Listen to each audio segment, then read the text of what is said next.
is going on, everybody? Welcome back to yet another episode of Grow Through Grief or Blackboard Reviews, whatever. For those of you who have tuned in from the very beginning, thank you so much for sticking by my side. For those of you who are new to the channel, for kind of the newer content, thank you as well. Today's going to be kind of a topic on coffee and thanks for generosity.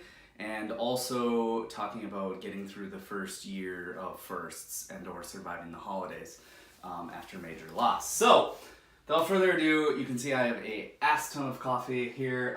Many of these I just got in the mail today from my good friend Casey and Ryan. They actually were beer trading partners as far back as I go drinking. So we've kept in contact, and they have probably the kindest hearts in that community. They always just sent beer. They didn't want anything back because they had too much, and that's still the case today. They're pretty active out in that community in Orange County area, and they go to Monkish a lot, and they go to Modern Times and all the different, they're there. So if you guys are out in that scene, say hi to them. You've probably seen them, but I'm so excited for what's on the table here today, you guys. I used to drink a lot of brewery beers back in the day. If you don't know what the brewery is, Google it.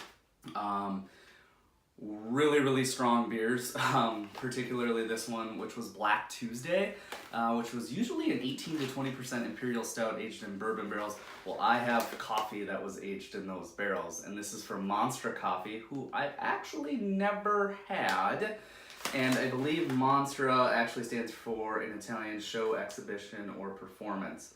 So really, really excited. This is a Kenyan coffee that's barrel aged in Black Tuesday barrels, and I believe it says right here that you should get flavor notes of cocoa, burnt orange, warmed vanilla, lemon zest, aged wood, and candied dark fruit. This was roasted on October 19th, and yeah, I am so unbelievably stoked to try this. So they also sent some Modem Tones rum barrel aged coffee, which I hear phenomenal things about. You can kind of see I have some barrel aged coffees. They last a while. This amazing tumbler that I almost bought for myself the other day. It's gonna be great. And then some stout nuts, craft beer glazed nuts. Is this dangerous for sobriety? I don't know. We'll find out.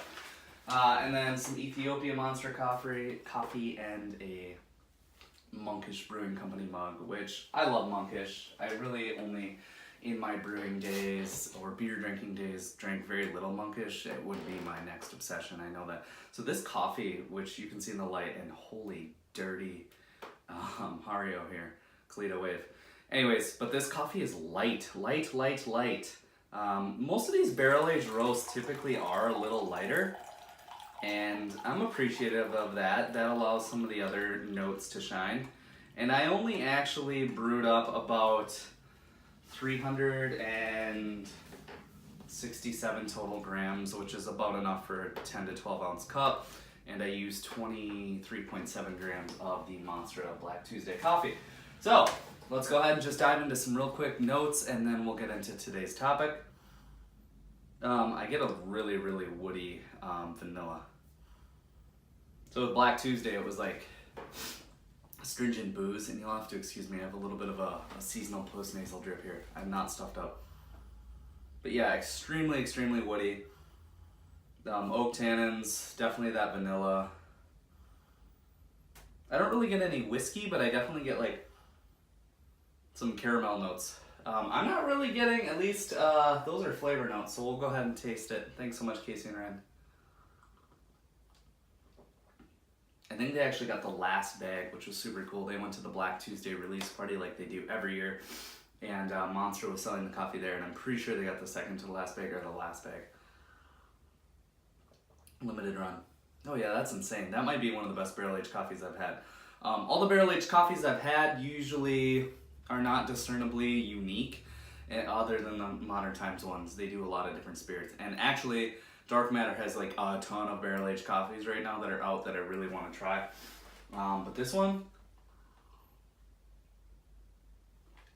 I definitely get that dark fruit, kind of like the plum dates. I get a lot of that woody character, a lot of cinnamon, vanilla. I don't know if I'd go cacao, maybe like a dry cacao powder. But yeah, phenomenal cup of coffee. So that brings me to our topic of discussion today, and that is actually surviving the holidays after a major loss. So that could be divorce, separation, breakup, death of a spouse, death of a mother, sister, brother, aunt, uncle, whatever you want to call it. I think there is some very odd stigmas going around about how is the appropriate way to get through that holiday, and or on the other side of the coin, how family and friends should approach the grieving person or the person who's like very close to the loss. So obviously divorce, or in my situation, losing my spouse.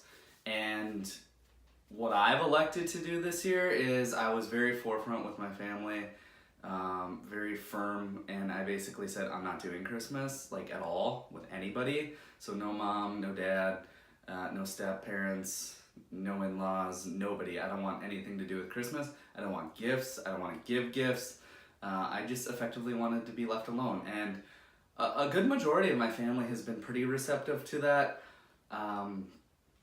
Not calling me on Thanksgiving was a nice thing to have happen, admittedly. And I know it's hard for them, but especially for Christmas, like, I don't want to talk to anybody. Like, Jana's not here. And every single day it has been more and more of a struggle as I approach all these firsts. Like, I was 10 months sober yesterday.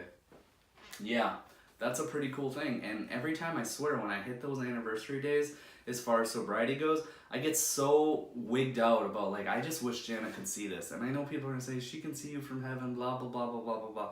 Well, no, I want her verbal support. I want to be experiencing the life that we were supposed to be experiencing. Like, my son or daughter, I'm pretty sure it was a boy when she passed away, would be, by Christmas rolls around, 4 months old. That would be insane. I can't imagine what Christmas would be like this year. So when I think about Christmas this year without her and having a girlfriend, it's like, God, I don't want to deprive this girlfriend of the experience of a new boyfriend on Christmas, but at the same time, she's completely understanding and respects everything I want to do. But as far as like kind of how to do it, I think you have to really respect the person who is in the driver's seat, and that's the widower, and or the person who's really experienced the close loss. So if your mom's husband passed away, your dad, you've got to really, really figure out what your parents want to do and what's best for them. And I think as much as you want to coddle, love, adore with gifts, especially with Christmas, if they say no, say no. You've got to respect their wishes. And so what I will say, as far as, gifts and stuff for myself, is I just listed for charities that I thought, would be great to give yourself, give the money away to, like early stroke awareness for younger people, twin-to-twin transfusion, hyperemesis, like all the things that afflicted and ailed Jana and our journey to have children and ultimately took her life. Like, donate to those charities, use the smile.amazon link, and every portion goes to twin. Like, I have friends who screenshot for me and send it to me all the time. And it's like, those are the little things that make this journey easier. As far as firsts go, is when people are like, they've communicated with you and they're like, well, what can I do to make it easier? And it's like, that makes me smile. So the other thing as far as the holidays go is, Thanksgiving was interesting for me. I didn't eat Jana's favorite foods. I pretty much ate almost a vegan Thanksgiving. I did have a little bit of turkey. I don't know why I said no, but like in grief and eating and trying to adhere to dietary restrictions, especially on these new medications, it's been extremely hard for me to actually want to take time to prepare food because of the fatigue and the mental fatigue.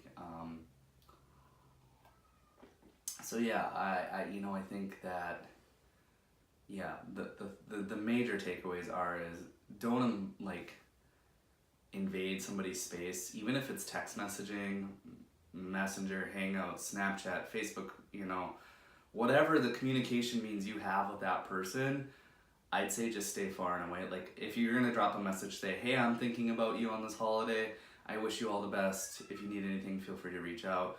I think that's the best way to go about it, and don't be alarmed if that person doesn't respond. I've actually had to, this coincides with the whole holidays thing, is I've had to completely pull back on all my social obligations due to my recent diagnosis of chronic PTSD and industrious overfocused, and you know, the anxiety and the depression are really real. So anything that can be a trigger that I know can be triggered by other relationships or over stressing myself to go out and like appease the needs of others, especially around the holidays, I'm just not going to do it anymore. So it's not that I don't care about anybody, it's that I know that I have to focus on what's happening in here and up here, and nobody else's needs matter. Sorry, not sorry.